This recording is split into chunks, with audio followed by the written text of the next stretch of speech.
Trent slammed the financial report onto the conference table. The sound echoed through the room like a gunshot. Every head turned toward me. I felt my stomach drop as I watched him point directly at the numbers highlighted in red. "This loss," he said, his voice sharp and clear, "came from Harper's department. Her authorization. Her mistake." The room went silent. I could feel 20 pairs of eyes burning into me. My throat tightened. My hands gripped the edge of the table. This wasn't just embarrassing. This was career-ending. And the worst part, he was lying. I knew he was lying because I remembered the exact moment he approved this transaction. I remembered his casual wave, his confident smile, and the email he sent saying, "Just push it through." But as I sat there, watching him perform his act of righteous anger, I realized something terrifying. No one was going to believe me. They were all going to believe him. The directors whispered to each other. One of the senior VPs, a woman named Patricia who I'd always respected, raised an eyebrow at me. Not in sympathy. In judgment. Like I'd already been found guilty. Trent stood at the head of the table with his arms folded across his chest. He looked like the strong leader holding his team accountable. He looked concerned but firm. Professional. I wanted to scream. I wanted to stand up and tell everyone what really happened. But my voice felt trapped in my throat. Across the table, my coworker Marcus avoided my eyes. Another analyst, Brittany, looked down at her notes. No one was going to defend me. Trent had built his reputation too well. He was the charming manager who remembered birthdays and brought donuts on Fridays. I was just the quiet analyst who kept her head down and did her work. In that moment, I understood how easy it was to destroy someone when you had the right image. My pulse pounded in my ears. The room started to blur at the edges. I forced myself to breathe slowly through my nose. I couldn't fall apart. Not here. Not now. I remembered the exact day this all started. It was 6 months ago. Trent had called me into his office with that same confident smile. He'd handed me a transaction approval request and said he needed it processed quickly. I'd flagged 3 potential issues. He'd waved them away. "Don't overthink it, Harper," he'd said, scribbling his signature across the bottom. "I'll take responsibility. Just execute it." I documented everything. I always did. It was just habit. I never thought I'd actually need it. But as I sat there in that conference room, watching Trent paint me as incompetent, I realized something. He'd planned this. He'd known this transaction might go wrong. And he'd picked me as his scapegoat from the beginning. The meeting continued around me, but I barely heard the words. My brain was stuck on one thought. He's going to get away with this. Unless I do something. The title of my nightmare flashed through my mind like a neon sign. My manager blamed me for a financial loss he approved. But when the audit team traced the signatures, his career turned ice cold. Except the audit wasn't scheduled yet. And even if it was, would it be enough? Would anyone care about timestamps and digital signatures when Trent had already convinced them I was the problem? I looked across the table at him. He was answering questions now. His voice calm and measured, playing the role perfectly. And that's when something inside me shifted. I stopped being afraid. I stopped wanting to defend myself. Instead, I started planning. If he wanted to destroy me, fine. But I wasn't going down without taking him with me. My name is Harper Quinn. I'm 29 years old, and up until that meeting, I genuinely believed that competence and honesty protected you in the workplace. I believed that if you worked hard, double-checked everything, stayed respectful, and covered for your manager's mistakes, they'd at least respect the effort. I was painfully wrong. I'd been working as a financial analyst for 5 years. I was the person who caught errors before they became problems. The one who stayed late to fix reports that should have been right the first time. And most of those errors, they came from Trent.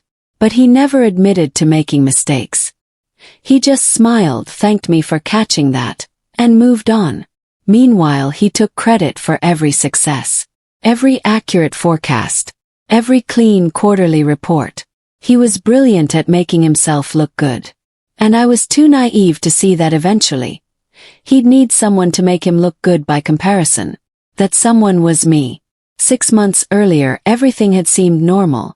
I was sitting at my desk, reviewing a vendor payment schedule, when Trent walked over with a folder in his hand. "Hey Harper," he said, flashing that easy smile. "I need a favor." The favor was processing a high-value transaction that hadn't gone through the usual approval channels. I opened the file and immediately saw red flags. The amount was significant. The vendor was new. And there was no secondary verification. I looked up at him. "This needs to go through compliance first," I said carefully. "We don't have the documentation for." He cut me off with a laugh. "Harper, you worry too much. I already cleared it with the VP. This is time sensitive. Just push it through, and I'll handle the paperwork later." He hesitated. He leaned against my desk. "I trust you," he said. "And I'll take full responsibility if anything goes sideways. Promise." That promise meant nothing. But I didn't know that yet. Over the next few months, I started noticing a pattern.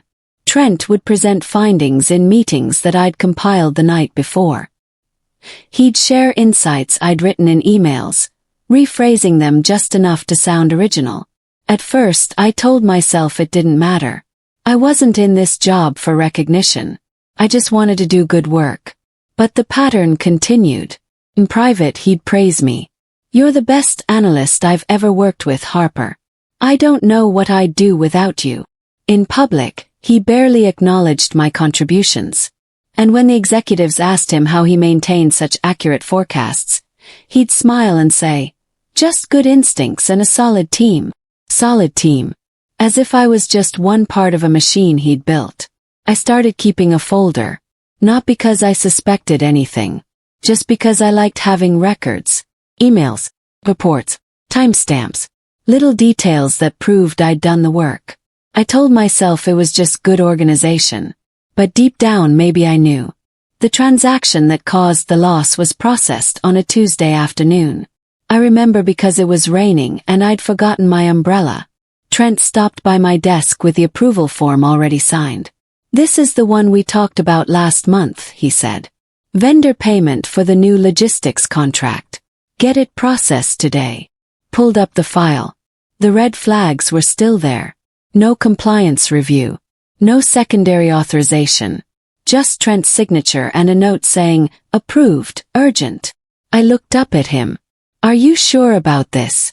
Because if something goes wrong." He put a hand on my shoulder.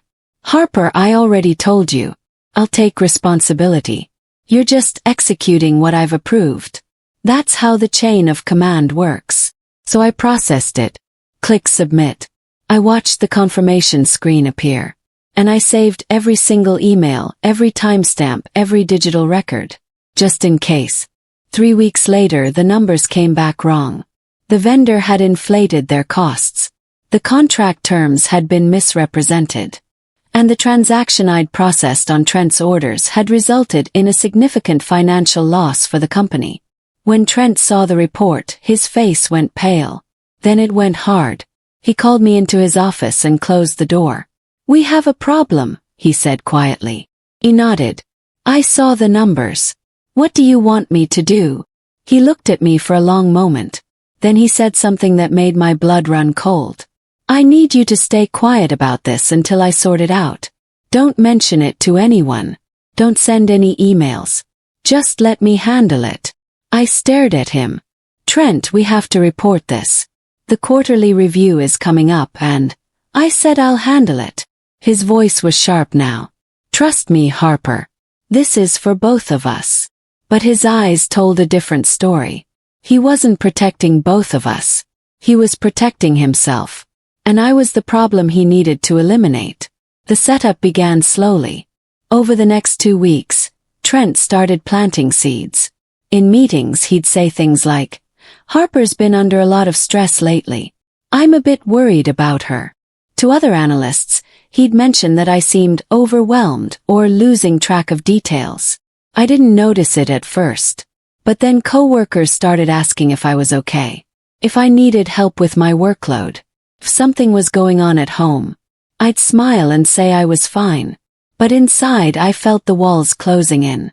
Trent was building a narrative. A story where I was the weak link. The person who couldn't handle the pressure. And when the financial loss finally came to light, everyone would already believe I was the one who made the mistake. It was brilliant. And it was cruel. But I still didn't realize how far he was willing to go. Not until the conference room meeting. Not until he slammed that report on the table and blamed me in front of everyone who mattered. After that meeting, I walked back to my desk in a daze. People stared at me as I passed. Some looked sympathetic. Most looked uncomfortable. No one said anything. I sat down and opened my laptop. My hands were shaking.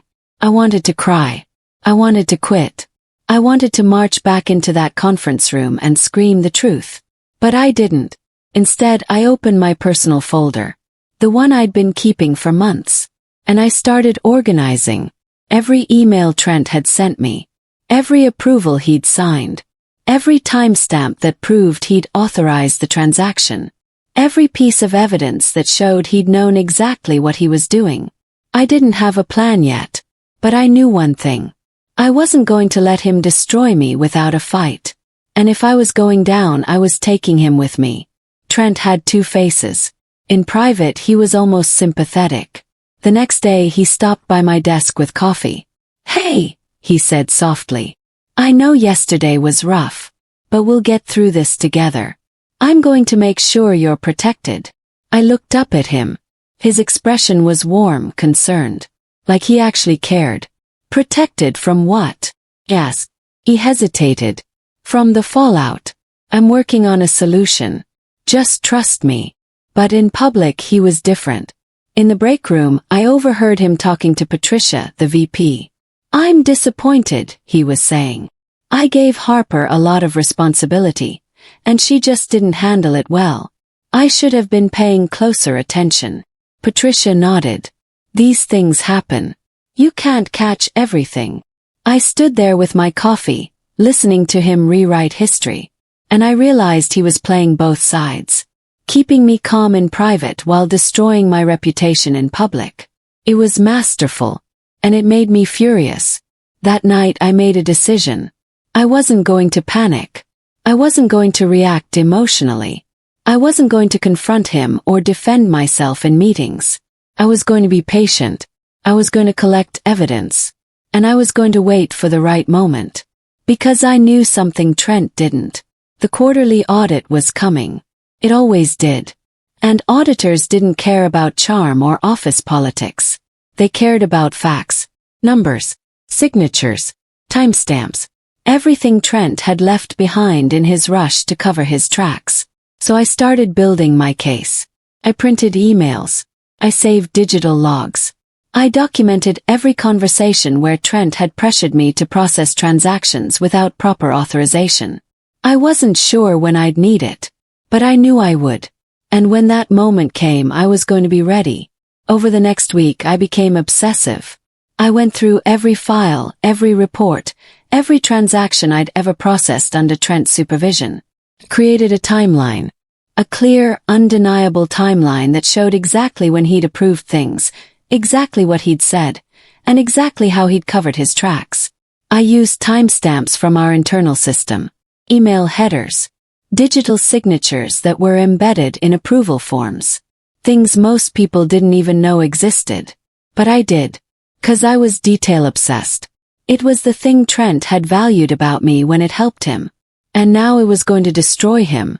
I kept everything in a folder on my personal laptop. Not the company system. I didn't trust that anymore. And I made backups, 3 of them, just in case. Because I knew that once I revealed this, there was no going back.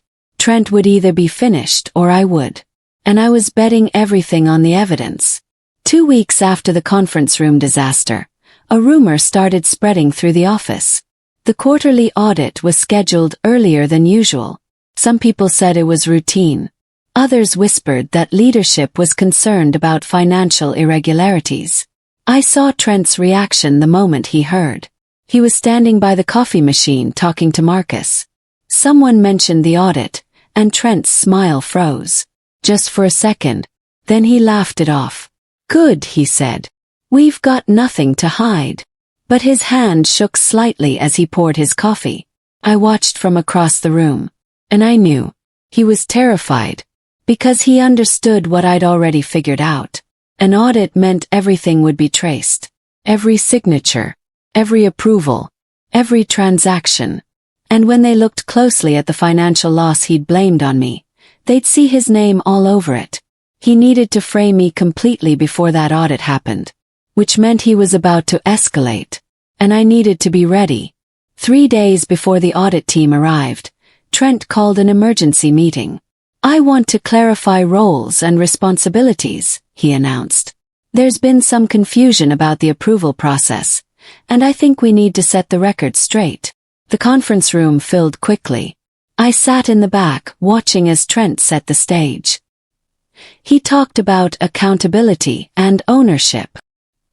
He mentioned how important it was for analysts to double-check their work before submitting approvals. And then he looked directly at me. Harper, can you walk us through your process for the transaction in question? Every eye in the room turned to me. I felt my heart hammer against my ribs. This was it. This was the moment he was going to publicly dismantle me. Make sure everyone believed I was the one who'd failed. I could defend myself. I could pull out my evidence right now. But something stopped me. A quiet voice in my head that said, wait. Let him finish. Let him dig the hole deeper. So I smiled calmly and said, of course. I processed it based on your signed approval, Trent. Just like always. Trent's face flickered. Just for a second. Then he recovered. Right, he said smoothly. But you should have flagged the issues before processing. That's part of your job. I nodded slowly. I did flag them. In the email I sent you. Would you like me to forward that to everyone? The room went silent. Trent's jaw tightened. That's not necessary. We all make mistakes. The important thing is learning from them.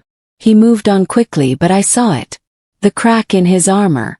And I knew other people saw it too. Patricia was frowning slightly.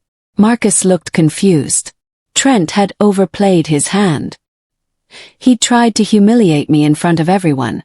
And instead, he'd shown just a hint of desperation. It wasn't enough to clear my name. But it was enough to plant a seed of doubt. And that was all I needed. Because in 2 days the auditors would arrive. And doubt would turn into proof. Monday morning the audit team walked into the office. There were 3 of them. A lead auditor named Mr. Brennan, a data analyst named Stephanie, and a compliance officer named Kyle. They set up in the conference room with laptops, file boxes, and an air of quiet authority. Trent greeted them with his usual charm. Big smile, firm handshakes, offers of coffee. We're thrilled to have you here, he said. Transparency is everything to us. But I saw the sweat forming at his collar. I saw the way his fingers drummed against the table when he thought no one was looking. He was terrified. And he should be. Because auditors didn't care about charm. They cared about numbers. And numbers didn't lie. I went back to my desk and waited. I didn't approach them. I didn't try to insert myself into the process. I just did my work and stayed visible. Because I knew eventually they'd come to me. And when they did, I'd be ready. On Tuesday afternoon, Stephanie, the data analyst, stopped by my desk. Harper Quinn, she asked. He nodded. Do you have a few minutes? We have some questions about a transaction from 6 months ago. I followed her to the conference room. Mr. Brennan was there along with Kyle. They had my file open on the table. We're reviewing the transaction that resulted in the financial loss, Mr. Brennan said. Can you walk us through your role in processing it? I explained everything calmly. How Trent had brought me the approval. How I'd flagged concerns. How he'd signed off anyway. Then Stephanie pulled up a document on her laptop. This approval form shows your digital ID in the processing field. But the authorization signature. She frowned. Doesn't match your profile. It matches your manager's. And blinked. That's correct. Trent authorized it. I just executed the transaction based on his approval. Mr. Brennan leaned forward. So you're saying this signature is his, not yours? Yes, I said. I can provide the email trail if that helps. He nodded slowly. And I saw it. The moment everything shifted. The rest of that day the audit team worked quietly. I watched them pull files, compare logs, cross-reference timestamps. At one point, Kyle frowned at his laptop screen. This doesn't make sense, he muttered to Stephanie. The transaction was flagged by the system for secondary review. But the override came from a manager-level account. Stephanie leaned over. Which manager? Kyle scrolled. Trent Hollis. I was sitting at my desk pretending to work, but I heard every word. My heart raced. This was it. This was the moment the truth started coming out. Across the office, Trent was pacing near the break room. He kept glancing toward the conference room, trying to look casual. But his panic was obvious now. He knew they were finding something. He just didn't know how bad it was yet. I did. Because I'd seen the evidence myself. And it was worse than he imagined. By Wednesday, Trent's desperation was impossible to hide. He started hovering near the auditors, offering to clarify things, suggesting they might have misunderstood the workflow. Mr. Brennan was polite but firm. We'll let you know if we need anything, Mr. Hollis. Trent tried to smile, but it looked forced. I just want to make sure you have the full picture. Sometimes these digital logs can be misleading. Stephanie looked up at him. How so? He hesitated. Well, sometimes people process things under someone else's account. For efficiency. Kyle raised an eyebrow. That would be a violation of internal controls. Trent laughed nervously. Right, of course. I just meant theoretically. But the damage was done. He just suggested the possibility of fraud. And the auditors were now looking at him very differently. I stayed at my desk, calm and quiet. I didn't need to say anything. The evidence was speaking for me. Thursday afternoon, Mr. Brennan sent me an email. Subject: follow-up meeting, your availability. I replied immediately. He wanted to meet privately. Just me. No Trent. When I walked into the conference room, all three auditors were there. The door closed behind me. Harper, Mr. Brennan said, we need to ask you some very direct questions. He nodded. Of course. Did you authorize this transaction? No. Trent did. Did you process it under your own account? Yes, but only because he instructed me to. Did you have any concerns about the transaction before processing it? Yes. I flagged multiple issues in an email to Trent. Mr. Brennan looked at Stephanie. She pulled up something on her screen. We found that email, Stephanie said.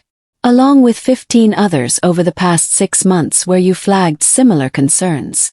I felt my chest tighten. And Mr. Brennan leaned back. And every single one of them was overridden by Trent. With his signature. His approval. His account. I exhaled slowly. So you know it wasn't me. He nodded. We know. Friday morning the audit team called an all-hands meeting. Everyone gathered in the main conference room. Executives, managers, analysts. The air was thick with tension. Mr. Brennan stood at the head of the table. Trent sat near the back, arms crossed, trying to look confident. But his face was pale. We've completed our review of the financial loss in question, Mr. Brennan began. And we've identified the source of the error. The room was silent. The transaction was processed correctly by the analyst assigned to it. However, the authorization that approved the transaction violated multiple internal controls. The approval came from a manager-level account and included an override code that bypassed compliance review. He pulled up a document on the screen. Every transaction linked to this loss carries the same digital signature, the same override pattern, and the same authorization code. He paused. That code belongs to Trent Hollis. The room erupted in whispers. Trent's face went from pale to gray. Patricia, the VP, turned to look at him. Her expression was ice cold. Trent, she said quietly. Step outside. Now. Trent stood slowly. He didn't look at anyone. He walked out of the conference room like a man heading to his execution. The door closed behind him, and the whispers continued. Mr. Brennan cleared his throat. We'll be providing a full report to leadership. But I want to make something clear. Harper Quinn followed protocol. She flagged concerns. She documented everything. And she processed transactions based on managerial approval, as required by company policy. Patricia nodded. Thank you for clarifying that. She turned to me. Harper, please stay after the meeting. We'd like to speak with you. My heart pounded, but I nodded. The meeting ended. People filed out slowly, glancing at me with new expressions. Not judgment, respect. When the room was empty except for Patricia and two other executives, she gestured for me to sit. Harper, she said, we owe you an apology. And we'd like to discuss your future here. A future that doesn't involve Trent Hollis. I felt the weight lift off my shoulders. Finally, 1 week later, Trent was gone. He'd resigned quietly with no announcement. Just an email from HR saying he'd decided to pursue other opportunities. Everyone knew the truth, and no one felt sorry for him. I was transferred to a new department. Promotion came with it. Better pay, better title, and a manager who actually valued integrity over image. On my last day in Trent's old department, I packed up my desk. A few co-workers stopped by to congratulate me. Marcus shook my hand. I'm sorry I didn't say anything earlier. I should have. Smiled. It's okay. It worked out. As I walked out of the building, I felt lighter than I had in months. I wasn't angry anymore. I wasn't scared. I was free. Because the truth didn't need me to shout it. It didn't need drama or confrontation. Just needed time. And people who were willing to look. And in the end, that was enough.